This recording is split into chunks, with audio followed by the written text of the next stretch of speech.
What is up, everybody? Welcome back to the poker vlog. It is Friday, February 2nd, and we are not in Las Vegas. We are in Austin, Texas at the Lodge Poker Club. We're on the list for 1-2 no limit Texas Hold'em. It is raining out here, so I'm gonna make this short. We're gonna get in there and see if we can't run it up, and we might jump into the 1-3 streets as well. And it is now about to pour out here, so I will see you at the table. After we sit down, we pick up Queen 10 of spades in the cutoff. We see a player in the under the gun +1 seat put in the $3 call. Player in middle position raises it up. He makes it $15 to go, and it folds around to me. I decide to just put in the $15 call. We are going to be in position.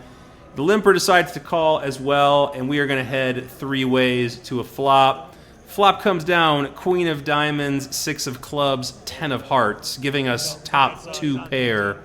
The player who limped early position checks. The original raiser in middle position also checks. I could be checking here as well, but I don't like to slow play strong hands like this. I want to take the more aggressive route, so I threw out a bet.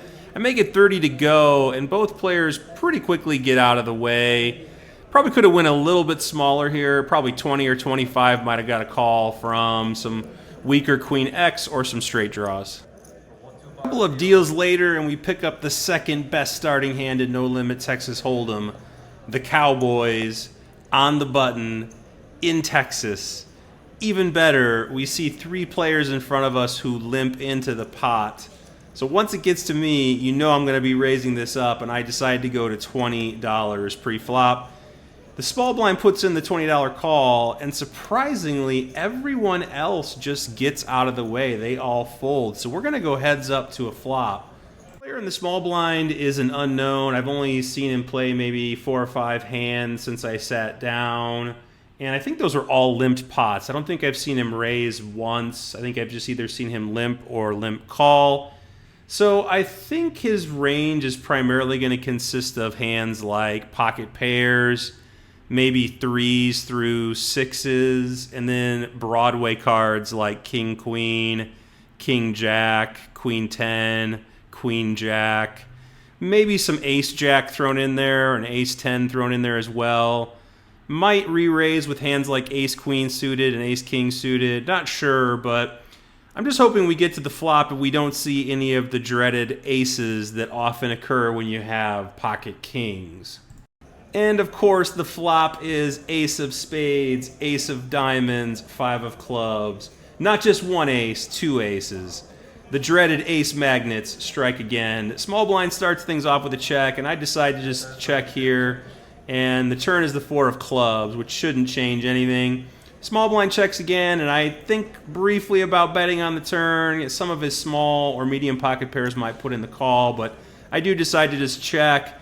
We go to the river, and the river is a magical king of spades. Yep, we fill up on the river, and now the small blind leads for 15, and I decide to raise huge here on this river. Now, the reason I decided to go so large on the river is if this player is slow playing an ace hand, which players at these stakes will often do, they love to slow play hands like flop trips, trap people, things of that nature. If he's playing a hand like Ace 10 or Ace Jack this way, he's definitely going to either raise or he's going to pay off on this river.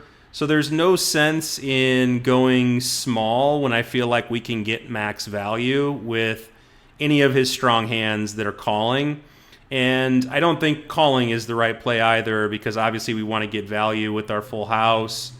We might be beat here occasionally by a hand like Ace 5 suited or Ace 4 suited, but if he's got one of those hands, then more power to him. I guess you're just going to get my stack, because I just think it's so unlikely that he's going to have one of those. I mean, maybe a suited Ace 4 or a suited Ace 5 would make sense, but there's just not many combos of those in his range. So not worried about being overboated here. I think we're going to be good most of the time.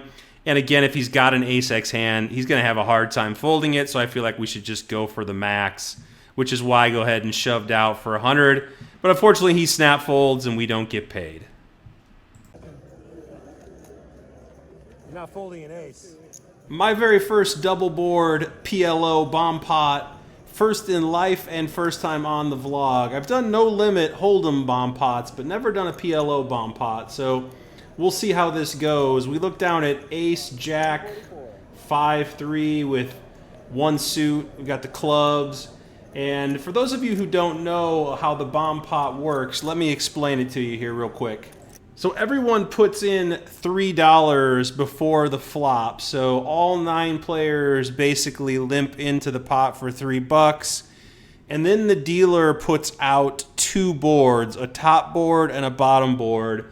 And in PLO, you're trying to make the best 5-card hand using 2 cards out of the 4 cards that are dealt to you. So you're trying to make the best 5-card hand on the top board and the best 5-card hand on the bottom board using any of the 4 cards that are dealt to you, but 2 cards have to make that best 5-card hand.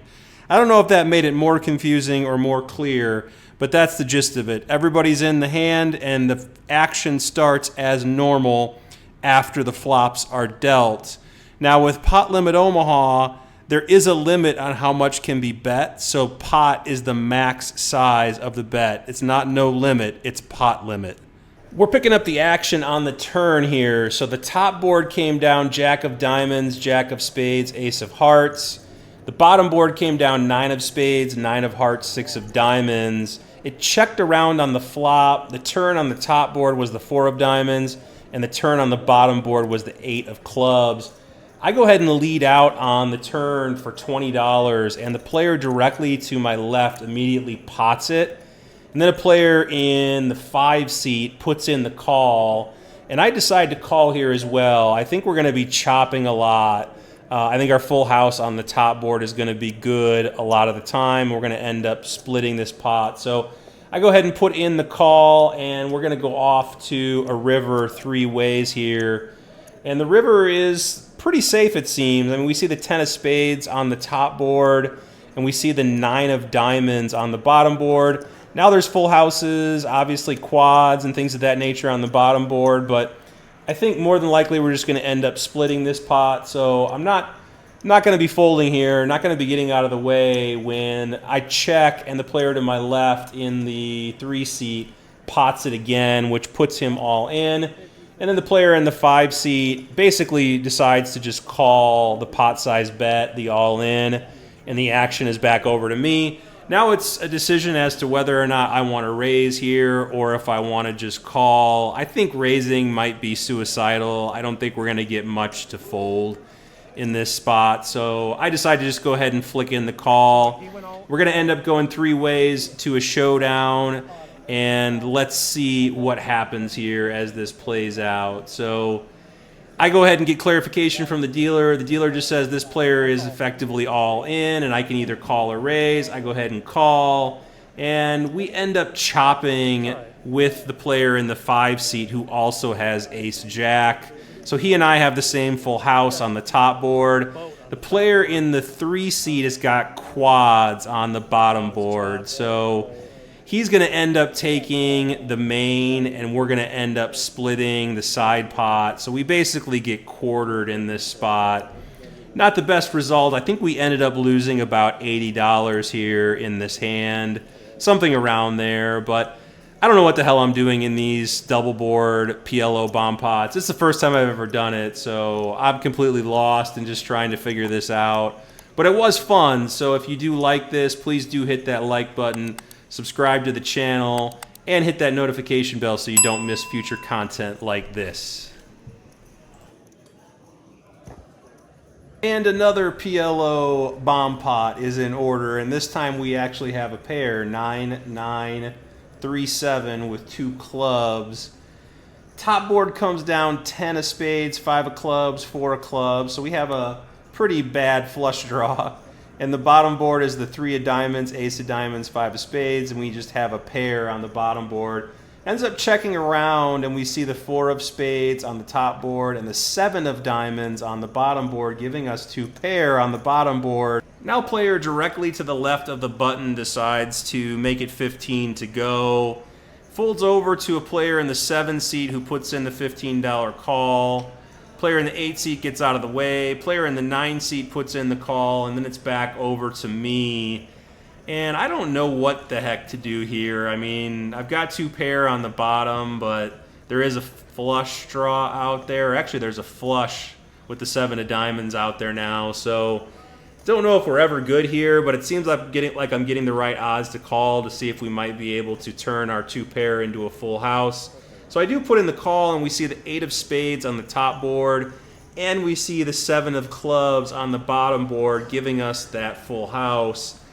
But it's a pretty bad full house, really, when you think about it. A lot of people could have, you know, ace 5 or ace 3 or even pocket aces in a bomb pot. So you got to be a little cautious here with a weaker full house like this. So now the player who made it 15 checks, and the player in the 7th seat pots it. And I have a decision to make here. If I want to call to see if we can potentially chop. I think our full house can be good here. It's going to be hard for them to have a hand like ace 7. So I think, you know, we block the 3 as well. So it's also going to be hard for them to have a hand like ace 3. The most likely holding they could have is pocket aces that would have us beat on that bottom board. So I think based on that range being pretty narrow, I just decided to go ahead and call here. And I'm hoping that we're going to end up chopping this pot. The player in what would be the small blind is the 4 seat directly to the left of the button. He thinks for quite some time here, and he keeps looking back at his cards, and I think he's trying to decide whether or not he has a strong enough hand to call in this spot. And he eventually does settle on a call. He goes ahead and puts the chips out, and he ends up losing. We end up splitting the pot with the player in the 7 seat. So he ends up losing, and we end up chopping between the 7 seat, and we make a little profit here in this hand. So yeah, I'm learning how to play these double PLO bomb pots, double board bomb pots. I don't know what the heck I'm doing still. I'm a total novice and a total amateur at this, but I am having fun with them. They are kind of a break from the normal no-limit hold'em grind. So hope you guys are enjoying these as well. If you guys do like these, leave a comment below and let me know what your thoughts are on these double board PLO bomb pots. All right, back to the no-limit hold'em grind. This time I've got ace queen offsuit. We're in the small blind. We see a raise from an under the gun player who makes it 20 to go. Middle position player calls 20. I end up calling from the small blind. The big blind gets out of the way, so we're going to go 3 ways here to a flop. The under the gun player had been playing a little bit loose, but I hadn't seen him getting too crazy from early position, so I think he's going to have a pretty tight range from the under the gun spot. So we got to tread a little lightly here on a flop. And the flop is probably better for our range than his range. We see 9 of clubs, 7 of diamonds, 5 of hearts. The undergun starts with a check, and the middle position player checks, and I check. So we end up going to a turn card, which is the 5 of clubs. I check, under the gun checks, and the middle position player checks. So we end up going 3 ways to a river, which is the ace of diamonds. Now I think I can get some value here. I lead out for $30, and the original raiser from under the gun snap raises to $100. Such a strange line here when he raises. I mean, what is he repping here? Pocket 9s or pocket 7s most certainly would have bet the flop or turn at some point. I don't think he's going to have many 5s in his range here from under the gun. He's been playing, as I mentioned earlier, pretty tight from that position. So I think the only hand that really makes sense here is either pocket aces or ace king, which is a very narrow range that would normally merit a call with the hand that I have. But I end up making a disciplined fold here, and he ends up showing me ace king, and he taps the table. So I guess it was a good fold. I don't know. Maybe I should be calling there. I don't know. I'm a little confused with this whole line, but I end up folding, and it ends up being the right fold. So good fold. All right, this time it's our turn to pick up ace king, and we are on the button. Things get a bit crazy with this one, so hold on. Folds around to the hijack, who puts in a small raise. He makes it $8 to go. The cutoff now re-raises to $20, so he makes it a pretty small sizing, and the action's on me now. I think I can go either way here with either a call in position or put in the 4-bet. And I think putting in the 4-bet is the more entertaining, fun option here, so that's what I do. I make it 65 to go.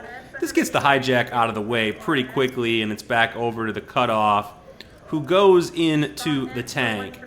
Now, if he had a pair here, like pocket 9s, pocket 10s, pocket jacks, I would expect him to just shove. He's only got about 200 or so behind. If he puts in the call, he'll only have about 150 left. He's not getting the direct implied odds needed to set mine here. We'd need much deeper stacks in order for him to call to try to spike a set, so I wouldn't expect him to have hands like pocket deuces, pocket 3s, pocket 4s. I think those hands would just fold. Probably even pocket 5s and pocket 6s would fold. 7s, 8s, 9s, and 10s might jam. They might call. But he can also have a lot of suited Broadway cards here as well when he's tanking for so long. But he eventually does put in the call. And we see a flop of Jack of Hearts, 8 of Diamonds, 5 of Clubs. Now, as I mentioned, he only has about 150 behind, so I think the play here after he checks is just to go all in, and I do that. He snap calls.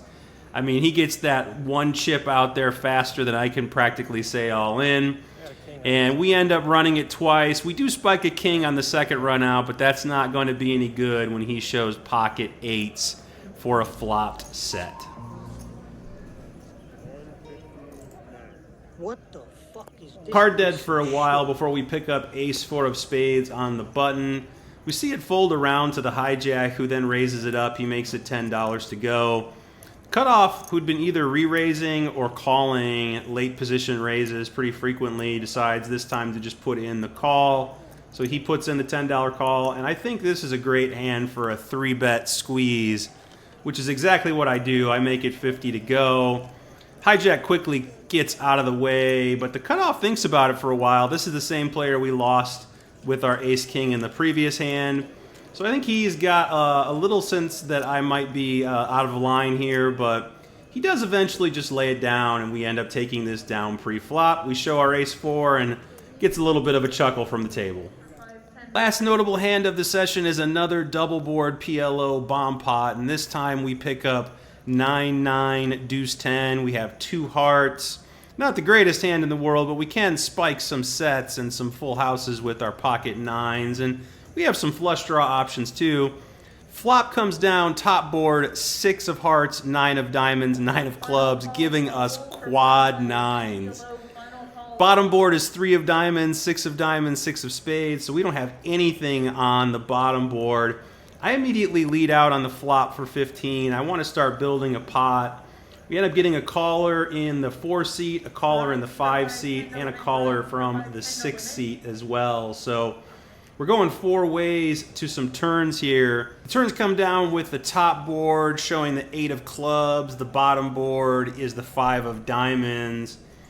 Now I'm thinking about my bet sizing here on the turn, and I think I really only have one sizing to go with, and that's going to be pot. So I go ahead and make it pot to go. Now it's over to the 4 seat, who goes into the tank here for quite some time, and as he's tanking, I'm actually just praying for a call. He might still be drawing on the bottom board. We might still be ahead here, so seeing if we can get a little value from our quad 9s is never a bad thing. After thinking it through for quite some time, he eventually settles on a fold. So he does let his cards go. He does a little chip dance here. I think he's just posturing at this point. But he does eventually send him into the muck. Now it's over to the 5 seat, who's been playing with his cards the entire time, which usually indicates that they're folding. He's only got a very short stack, so he might be thinking maybe one of his pairs or something is good. But he eventually does just let it go, and he sends it on into the muck. And the 6 seat basically snap folds. So we end up taking this down with our quad 9s to end the session. Pretty fun playing these double board bomb pots. All right, we are back at the hotel, and we just finished playing our session. Ended about 11:30. It's 11:45 in the evening right now. Played for about 8 hours, and we were in the game for 480, and we ended up cashing out for 303, and that is a loss of $177 if my math serves me well. Which kind of sucks because I just haven't been able to book a win on the vlog recently, and I've been winning when I'm not vlogging, but whenever I seem to turn on the camera, I can't book a win. So hopefully that'll change. We'll see what happens tomorrow. I am going to be here. Today's Friday. I'm here Saturday and then part of Sunday, and then I'm heading back to Vegas. So I don't think I'll be able to get a session in on Sunday, but I'm definitely going to get a session in tomorrow. So let's see if we can't turn that around and book a winning session on the vlog at the lodge tomorrow on Saturday.